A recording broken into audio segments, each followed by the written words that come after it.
Bem-vindos a mais um episódio do nosso podcast Entre Médicas, conversas descomplicadas sobre saúde. Eu sou Júlia Pevezan, médica endocrinologista, pós-graduada em nutrologia. Comigo aqui estão a Janaína Trentin, geriatra. Também está a Caroline Cáurio, ela é gastroenterologista e nutróloga. E hoje temos uma convidada ilustre, né? A ginecologista, a doutora Juliana Martini. E estamos aqui para falar e mergulharmos na complexidade do corpo feminino e explorar os temas mais relacionados aos hormônios e esse mundo que tem muito debate. Ju, nos conta um pouquinho, brevemente, aí, quais são os principais hormônios da mulher, como é que eles afetam o nosso corpo, então. Muito obrigada pelo convite, estou muito feliz de participar dessa conversa, né, descomplicar um pouco mais essa questão de saúde da mulher também. Os principais hormônios que a gente tem, né, relacionados ao funcionamento do organismo é o estrogênio, a progesterona e com uma menor função ali a testosterona também, né? Então são hormônios que eles passam por diversas oscilações no decorrer do mês. Isso também vai influenciar no como a gente se sente, né? Nas mudanças que ocorrem no nosso corpo também no decorrer de um ciclo. Eu acho legal falar isso das oscilações, não só ao longo da vida inteira, que a gente sabe que acontece, mas dentro de um curto período relativo, falando que é um mês. Um mês, né? O ciclo menstrual. Exato, porque, todas nós aqui, né, somos mulheres, a gente sabe o quão isso interfere e é muito frequente as queixas virem ao consultório de nós quatro.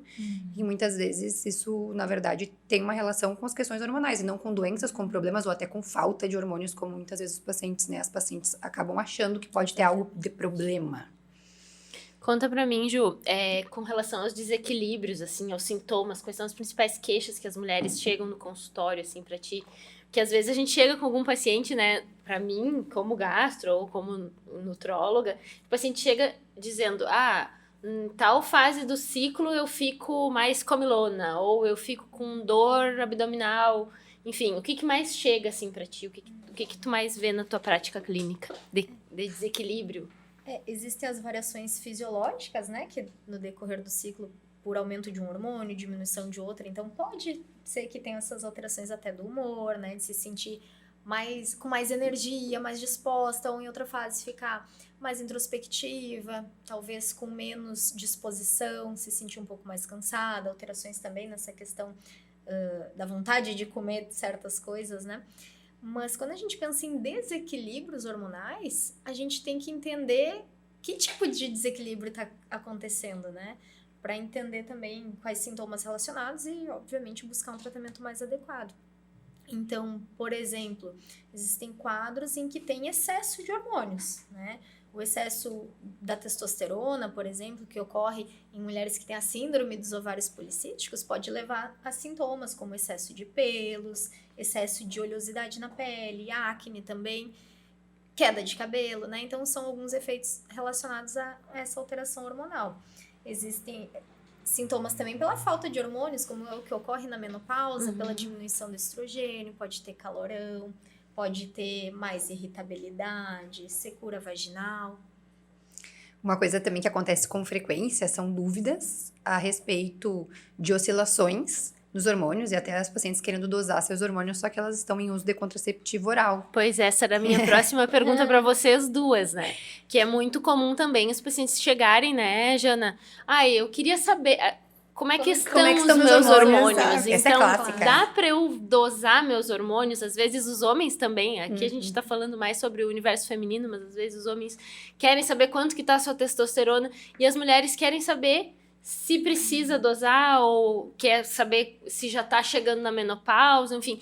Quando eu tenho indicação de pedir, de fato, esses hormônios, de investigar esses hormônios, qual que é a rotina de vocês? Falem para nós o que tá escrito de verdade, né? Primeiro, a gente pergunta aquilo que a gente quer saber a resposta, né? Então, a gente investiga quando se há uma suspeita de alguma doença, alguma alteração realmente. Então, para começar, né, em uso de anticoncepcional, não se faz dosagem hormonal. O anticoncepcional, ele vai causar um bloqueio no nosso sistema hormonal, então tem exames que eles vão vir alterados, é esperado que eles venham alterados. Então, é dinheiro colocado fora, né? E tem exames que não são indicados a gente fazer de rotina, né? Por exemplo, né, o caso da testosterona, é muito comum querer dosar a testosterona por achar que ela tá relacionada com a questão do desejo, de massa muscular, de perda de peso, enfim, sim, ela tem, né, relação com isso, mas não é um papel tão fundamental assim. E na mulher, ela costuma ter níveis baixos mesmo. Então, a gente costuma investigar a testosterona na mulher quando a gente suspeita que os níveis estão altos. Então, justamente naqueles sintomas que eu comentei antes, né? De acne, de queda de cabelo, de excesso de pelos. Porque o normal da testosterona é que ela seja Bem níveis baixo, baixos na mulher, E né? baixos, e tão baixos que os métodos laboratoriais, na verdade, não foram feitos. Os que a gente tem atualmente mais disponíveis não são feitos para isso. Eles são feitos para avaliar excesso. Os níveis masculinos também, que são muito maiores, mas os níveis que a mulher produz são níveis baixos e que não é porque são baixos, indetectáveis ou muito baixos ao exame de sangue que é uma baixa produção na mulher. Não, é apenas porque a mulher produz níveis baixos mesmo e que tá tudo certo. E que também não é por isso que precisa repor, né? Não, pelo amor de Deus. Exatamente. Mesmo na menopausa, a indicação de dosagem seria em que situação? Assim, se quiser ter um diagnóstico mais preciso, não é?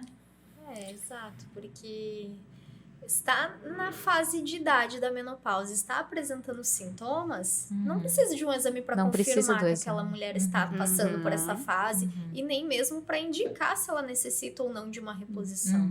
É pela clínica mesmo que Exatamente. acaba Eu sempre seguindo. falo, o sinal cardinal é a questão menstrual. Tem mulheres que, de repente, não têm útero, não menstruam, tem um DIU. E aí tem outros sinais, outros sintomas. E que sempre é isso que vai nortear. E uma outra coisa importante, que muitas vezes já vem usando um tratamento hormonal, né, de algum outro colega, e perguntam, tá, mas e agora? Eu falei, agora a gente não faz exames, a gente não avalia. Depois, em uso já de terapia de reposição hormonal, a gente não avalia exames de sangue com relação à dosagem hormonal. Não tem um porquê, a gente vai controlando nos sintomas. Eu acho interessante também, até agora, estudando, fiquei pensando. Uma coisa, que nem no primeiro episódio a gente comentou, né? Tu vai estudar fisiologia, a gente sabe, o hormônio é responsável por diversas funções do nosso corpo e tal. E aí, a partir disso, vem aquelas suposições que, com a redução, tudo de mal e péssimo vai acontecer, né? Mas, pelo que eu entendi, Ju, me corrija se eu tiver... me corrijam se eu tiver errada. A gente não vai repor hormônios na mulher na menopausa, ali na perimenopausa, pensando em prevenir, exclusivamente, né? Pensando em prevenir a osteoporose, pensando em melhorar a massa muscular, pensando em... Não é bem por aí, né, a coisa, como é que é? Na verdade, a gente tem indicações para reposição hormonal na mulher. As primeiras e principais são sempre relacionadas, como a gente ouve falar, dos calorões, dos fogachos, tem outros sintomas relacionados também. A qualidade de vida, né? Isso, e cada vez mais a gente tem tido um olhar mais amplo. Antes era só mulher que só ganhava hormônio e uma mulher que tinha calorão, coitada das outras. Mas hoje em dia já não é mais assim, a gente tem um olhar mais amplo, a gente sabe que a gente tem receptor do hormônio de estrogênio da cabeça no cérebro, muitos até o pé, e aí acaba que a gente amplia o olhar. Isso não quer dizer que todo mundo mereça e vá receber, e nem que vai usar para prevenir a questão de perda óssea apenas por isso. Isso não é uma única indicação. Eu tenho um pouco de dificuldade, vou confessar para vocês aqui, em fazer esse paciente entender isso no consultório. Porque às vezes ele consultou com colegas que indicaram, orientaram, Prescreveram. prescreveram Ouviram no Instagram? implantes hormonais para prevenir. Eu já tive mais de meia dúzia de pacientes que chegaram já com seus implantes hormonais colocados, mulheres que ainda menstruavam, e na ideia de prevenção de sintomas, porque já estava chegando na idade da menopausa, de que já estava na época de reorganizar seus hormônios, que ia dar um boom pro corpo. Enfim, a gente sabe, medicamente falando, como estudamos para isso, que não faz sentido repor repor hormônios para melhorar os hormônios. Muito pelo contrário, isso atrapalha. Isso não é um desfecho, né? Isso atrapalha, inclusive, o eixo hipotálamo, hipófise gonadal, e que vai fazer com que isso seja, na verdade, bloqueado, que é o que tu estava falando até da anticoncepção. Mas como que eu convenço esse paciente? O que vocês costumam dizer para o paciente no consultório? Que eu acho que isso que é importante de ficar aqui para o paciente que está nos ouvindo dizendo, não, isso faz sentido realmente, sabe? Eu acredito que explicar um pouquinho mais de como funciona, né, o ciclo da vida e dos hormônios, né, o que é esperado como normal em cada fase da vida também. E principalmente, assim, colocar realmente na mesa as opções que existem para caso seja necessário um tratamento, né? Sempre explicar que talvez os sintomas que essa pessoa está tendo não seja pela baixa de hormônios, mas sim por outros motivos. É aí que eu ia comentar também. Acho que um dos principais pontos, né? Porque, na verdade, boa parte das vezes, não todas, mas boa parte dos sintomas não são relacionados, né? Poderia ser? Poderia. Mas se a gente vai conversar bem com a pessoa, descobrir como é que vai o sono, alimentação, atividade física e o resto da vida, a gente percebe que não é o problema, não é a deficiência hormonal. Geralmente são sintomas bem inespecíficos, né? E que são comuns a várias outras doenças também. Eu tô me sentindo cansada. E hábitos de vida. Ou eu tô me sentindo sem libido. Isso. Ou Essa eu estou me clássica também. sentindo... A gente podia falar um pouquinho mais a de gente podia libido, falar sobre libido, porque o paciente chega dizendo, eu não tenho vontade, desejo sexual, enfim... E aí, será que eu não tenho que repor testosterona? Então, nessa questão aí, acho que vocês podem... E até tu comentou do chip, que às vezes os pacientes já vêm com chip. Eu tenho, além das que já colocaram chip e eu também tenho visto cada vez mais mulheres que vêm usando testosterona em gel. Sim. Às vezes, para mim, quem tá prescrevendo acha que é uma coisa menos invasiva, de repente, que o chip, mas na verdade, lembrando que isso também não tem se tem indicações muito, muito, muito específicas. E em dosagens muito menores do que o exato. que a gente tem disponíveis no mercado, enfim. Hoje também, e né? por um tempo também determinado para ser reavaliado, né, Ju? Então, é importante, eu também gosto de explicar para o paciente essa questão de como é que funciona, demonstro conversando, vou mostrando, quem sabe de repente não tá sentindo isso, tá dormindo pouco, tá dormindo mal, vou mostrando que tem outras opções e falo, olha, e aí na conclusão eu digo, a indicação é essa, a contraindicação é aquela, tu não tá em nenhuma das duas opções, de fazer ou não fazer, ou enfim, onde é que tu te encaixa no meio de tudo isso? Tu tem possibilidade, conversamos juntos das possibilidades todas terapêuticas, como a Ju tava falando. E aí eu sou um pouquinho mais incisiva, assim, na hora de mostrar, não é. Provavelmente, no teu caso, muito pouco provável que seja. Na verdade, o hormônio da mulher é o estrogênio, né? Então... a grande maioria das vezes a reposição vem a ser de estrogênio e não de testosterona, nesses casos de necessidade, quando né? a gente pensa na menopausa, principalmente, né, e tem essa queixa, muitas vezes a reposição hormonal com o estrogênio e a progesterona, né, o estrogênio em si, vai melhorar a queixa de libido quando ela é associada à questão hormonal, porque lembrando, existem outras causas mesmo nesse período também, né? Libido é algo multifatorial, então, como anda, né, a tua rotina de atividade física, alimentação, sono, como tá o relacionamento, como que tá o trabalho, e o nível de estresse, tá sobrecarregada, não tá? Às vezes o casal não tá nem dando bom dia um pro outro e quer ter desejo sexual, né? Então não tem como. A gente quer trabalhar, ser 100% e tudo, chegar em casa e ligar o botão do desejo, não é assim, né? Realmente não. E com relação à saúde mental, Ju, nos conta que o efeito dos hormônios femininos também impactam lá no nosso cérebro, né? Sim, com certeza. Justamente quando a gente pensa, né, na questão do estrogênio, da progesterona, que eles fazem parte do ciclo menstrual também, eles são importantes para trazer o bem-estar, né, equilibrar essa questão de humor também, de se sentir mais tranquila, não irritada. Mas quando a gente começa a ver, por exemplo, a falta dos hormônios, pode afetar a concentração, a memória, tem alguma relação justamente por esses receptores que a gente tem. Também pode afetar essa parte de ficar com o humor mais deprimido ou mais irritado, né? E também tem a questão quando a gente pensa na testosterona, que pode acontecer quando você está fazendo uma reposição, né? De trazer irritabilidade, agressividade, Ansiedade, sensação, né, de aperto no peito também por conta disso. Ou seja, hormônios não só trazem coisas boas, né? A pessoa pode ter algum desconforto também, principalmente quando não for bem indicado o uso. Já vou puxar a brasa pro meu assado. Puxa, tava esperando isso. Não, que agora vocês comentaram isso. Eu ouvi alguma postagem, assim, sobre desses que a gente não confia muito, até associando estrogênio com Alzheimer, né? Aí já vai um pouco longe demais, né? Porque não há nenhuma evidência, né, que a falta do estradiol esteja relacionada a desenvolvimento de demência. São sintomas, como elas falaram, né? Um pouco mais inespecíficos, assim, né? No dia a dia, de sentir que a questão cognitiva não tá lá como era antes, né? Mas não chega a ser um fator de risco para desenvolvimento de Alzheimer. Às vezes, os profissionais que a gente vê por aí no Instagram, eles acabam extrapolando um pouco as informações e gerando angústia nos pacientes. Né? E acaba esse sensacionalismo, na verdade, quem não vai ler, meu Deus, estradiol e Alzheimer, o que eu tenho que fazer a partir disso, né? Então, chama de fato a atenção, é importante que quem está nos ouvindo, que se alerte, assim, que não caia no canto da sereia, como a gente já falou em outros episódios, né? Não compre as ideias simplesmente porque parece fazer sentido, nem sempre faz. Que, na verdade, o estrogênio, ele influencia na produção, na função da serotonina, né?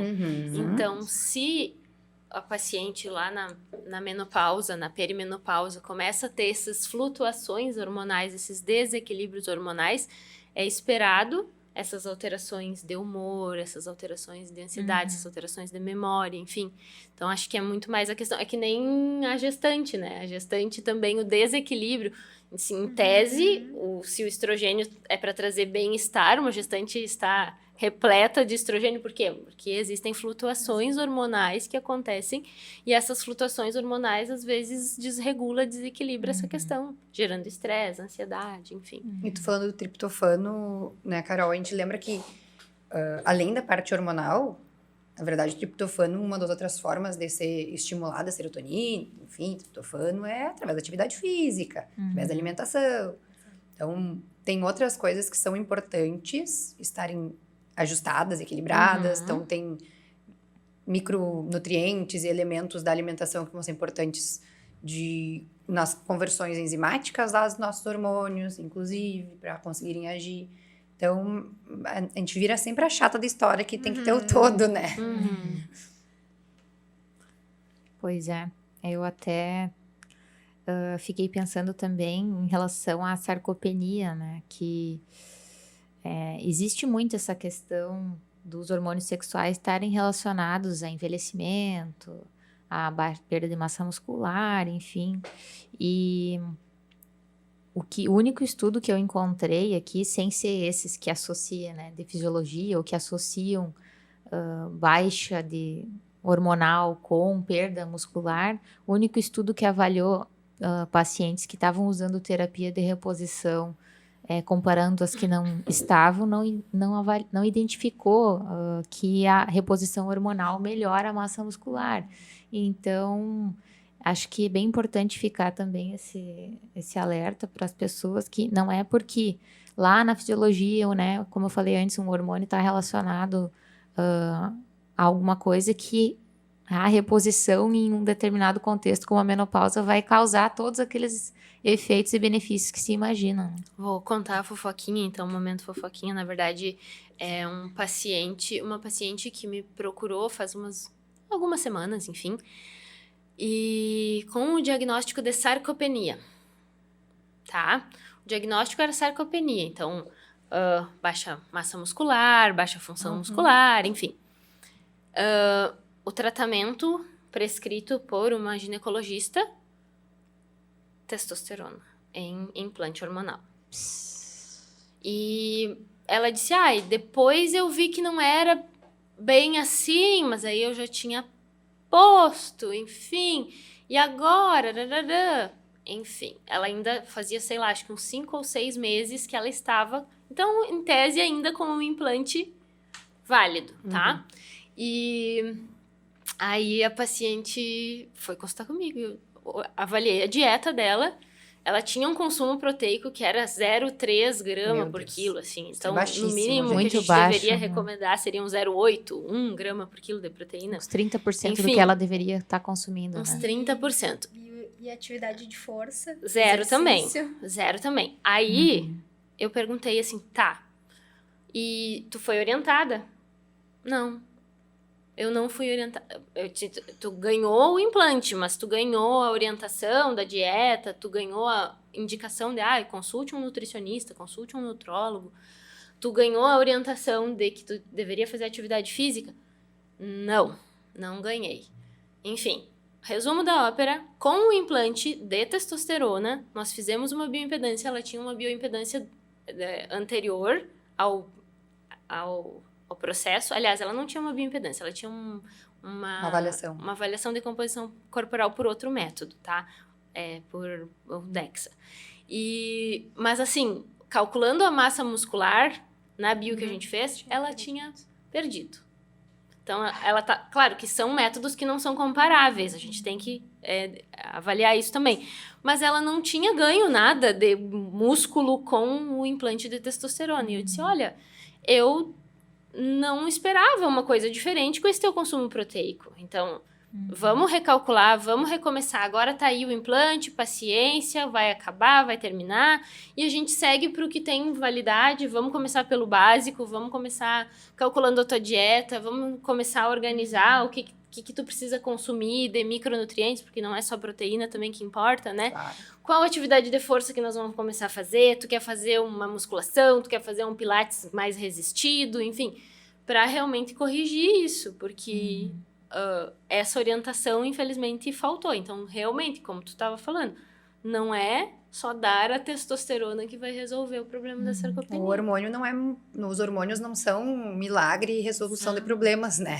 Tem duas coisas que eu penso, né, sobre isso. E uma eu sempre falo para os meus pacientes, é a ideia de querer a cereja do bolo sem ter o bolo, entendeu? Sempre aqui. A gente já usou essa analogia O também. básico funciona realmente, mas às vezes a gente tá buscando uma resposta, né? E tá tão desesperada por algo que vá suprir as nossas necessidades e de uma forma mais fácil, rápida, que a gente acaba caindo nessas questões. Só que isso também cobra o seu preço. E uma das coisas que eu noto também é que quando começa a chegar nessa fase de estar por vencer, também começa a bater um desespero, porque aí entra o sintoma de como se estivesse em falta. Exato. Aí vai dar baixa energia, fadiga, indisposição, vai começar a alterar o humor, o sono. Daí vai se sentir realmente como se estivesse faltando, né? E o que eu mais vejo é que, infelizmente, isso o paciente não é comunicado. Na hora que ele vai colocar pela primeira vez um implante, ele não é comunicado Só benefícios. de que em 6 meses as coisas vão começar a degringolar e os sintomas da falta daquilo que estava em excesso. Porque bloqueou o próprio sistema do paciente, né? Exatamente. Mas isso tudo tem um grande porquê e bem claro, né? A pessoa que colocou não orienta isso, não orienta o que pode vir a acontecer, o que deveria fazer junto das orientações nutricionais, ou seja, ou nem que seja busque um profissional da nutrição, da educação física, não, a pessoa está preocupada com o bolso dela, e é exatamente por isso que ela não está preocupada com quem está na frente dela, e ela não faz essas orientações, o que é uma pena, e é isso que a gente vem batendo na tecla aqui pra gente orientar. Mas eu acho que tem muitos colegas que estão caindo na lábia, né? Dos hormonologistas, porque eu acredito que por mais que deva ter isso por trás também, né? Nem todo mundo tá... Nem os colegas, muitas vezes, de gineco, por exemplo, que estão prescrevendo isso, ou qualquer outro, né? Tá entendendo muito bem, porque nas aulas que eu vejo, assim, meio por cima desses cursos, é só mecanismo fisiológico, né? Mecanicista completo. E aí a pessoa se convence muito de que aquilo é bom para escrever para o paciente, né? Quando vê, ele tá até achando que vai trazer algum benefício para o paciente e a gente tá pegando o outro lado ali. Mas eu não sei se esse público também não procura, Ju, mas eu tenho várias pacientes da área da saúde ou familiares da área da saúde que desconhecem, né? Então, a própria pessoa que é da saúde, mas não é da área, ela me questiona, tá, mas isso aqui não é bom mesmo? Ai, tava pensando em fazer isso, mas eu vim procurar uma outra opinião. Claro, ninguém tem obrigação de saber, mas é algo que é encantador. É porque tem muita gente falando sobre isso, né? Porque toca muito nas dores das pessoas. Sim, realmente, resolve todos né? os problemas, né? Mas o que eu vejo, assim, que me assusta é, por exemplo, assim, se a pessoa coloca um chip, daqui 6 meses, 5, 6 meses, já tá dando abaixo, né? A pessoa virou escrava do chip. Exatamente.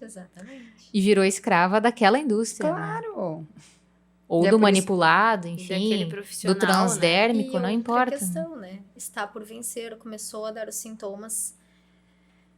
Quando tu colocar um novo implante, aquele lá ainda tá liberando certa dosagem. E aí entra também um segundo nível problema. altíssimo, né? E aí vem os efeitos colaterais, muitos que são irreversíveis e que também ninguém fala, porque tem paciente que me procura Conta, e Ju. que Alteração fala da voz. com o clitóris enorme, com a voz alterada, com perda de cabelo, ficando careca, né? Porque existe também alopécia relacionada. Então, tem coisas que não vão voltar ao normal. Isso E é não muito tem grave. como reverter, né? Enquanto isso está acontecendo também. E ninguém sabe muito bem como que tu faz um desmame de um chip. Isso que eu ia comentar, na verdade, a gente sempre fica falando do chip aqui e não... O chip, É que, só que, na verdade, assim, o grande que...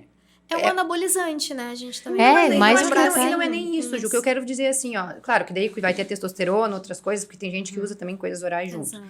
Mas tem implantes que são, por exemplo, pós-menopausa, um implante hormonal com estrogênio, né? Com estradiol.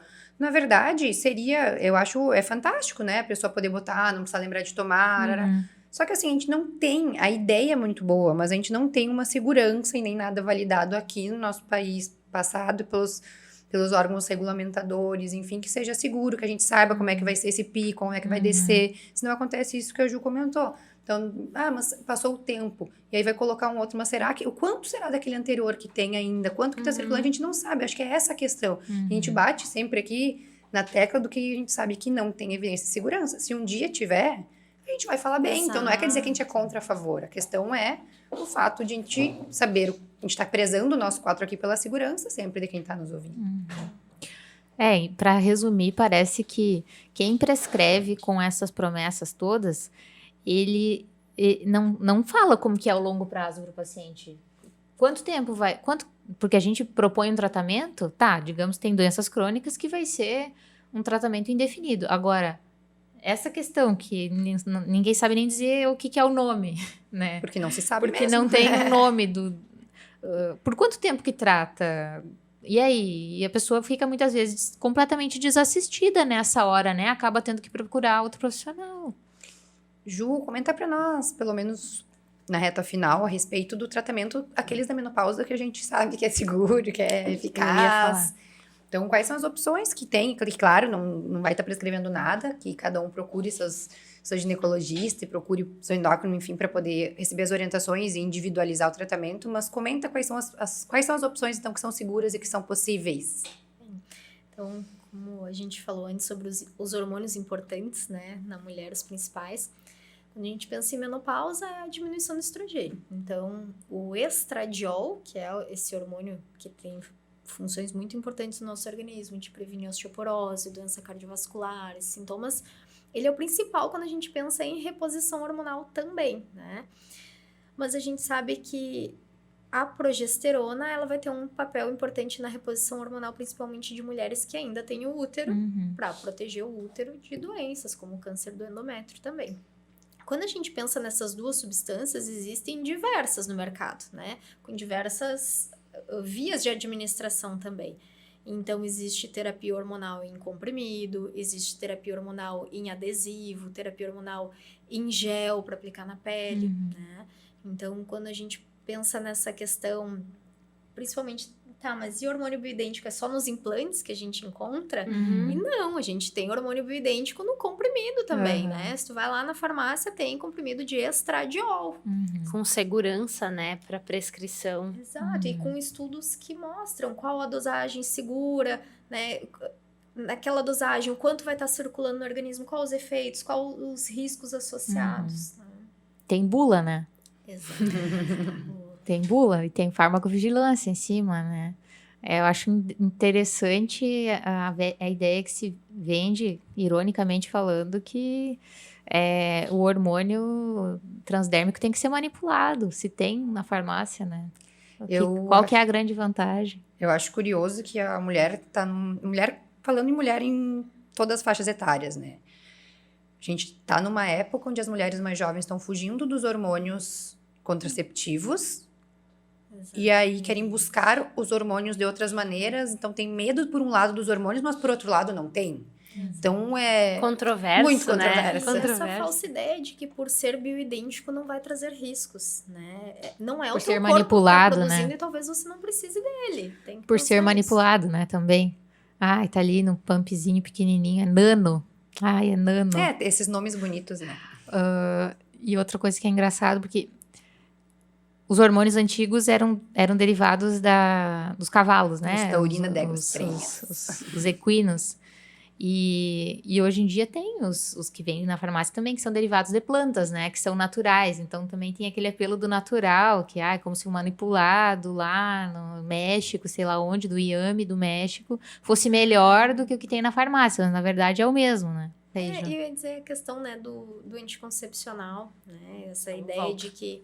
Volta, Ju. Tá, vamos parar, né? Essa ideia de cada vez mais largar o uso do anticoncepcional, e que bom que a gente tem outras possibilidades também mais eficazes, mais seguras e com menos efeitos colaterais, que realmente é um medicamento, né? A gente não pode dizer que dá para todo mundo e que todo mundo precisa.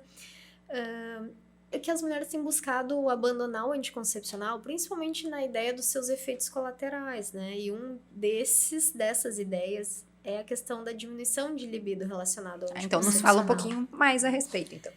E a pergunta primeira é, pode acontecer? Sim, pode, tá? Principalmente quando a gente pensa em anticoncepcionais, os métodos que são combinados, que tem o estradiol, o etinilestradiol, né? Os estrógenos na composição, eles têm uma relação lá no nosso fígado de aumentar uma substância que é como se ela sequestrasse a testosterona livre no nosso corpo, tá? Só que aí tem uma questão, a gente já disse que a gente tem níveis muito baixos desse hormônio circulando e que ele também tem efeitos, assim, não tão importantes, né? Não precisa níveis tão grandes, mas tem uma porcentagem de mulheres que pode sim ter uma sensibilidade maior a esse tipo de alteração hormonal, né? Chega a 20% quando a gente vê alguns estudos. Então, não é porque tá em uso da pílula e que as coisas estão ruins também que quer dizer que seja por conta, né, da questão hormonal. Mas em 20% das mulheres pode ser que a gente note isso, né? Mas lembrando que existem daí outras possibilidades de métodos também, né? Pra gente pensar. E lembrar sempre de avaliar o contexto, né? Assim como quando a gente pensa na questão se os sintomas realmente é pela falta, aqui entra a mesma situação. Será que os sintomas realmente são pelo uso? Puxando brasa pro meu assado, né? Eu diria assim, avalia com o ginecologista a troca do método e como que tá o resto da tua vida?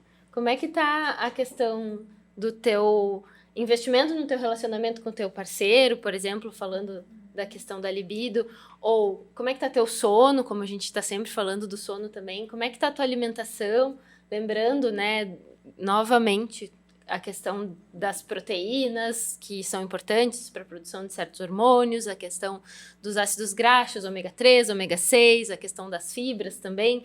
Então, como que tá o teu contexto, né? Tu tá lá, assim, entupindo de açúcar, aumentando a tua insulina, né, Ju? O que a insulina faz com os picos de insulina, enfim, podem levar a alterações também nessa produção desses hormônios sexuais. Então, como que tá todo o teu restante da tua vida, né? O teu contexto. E outra coisa, né?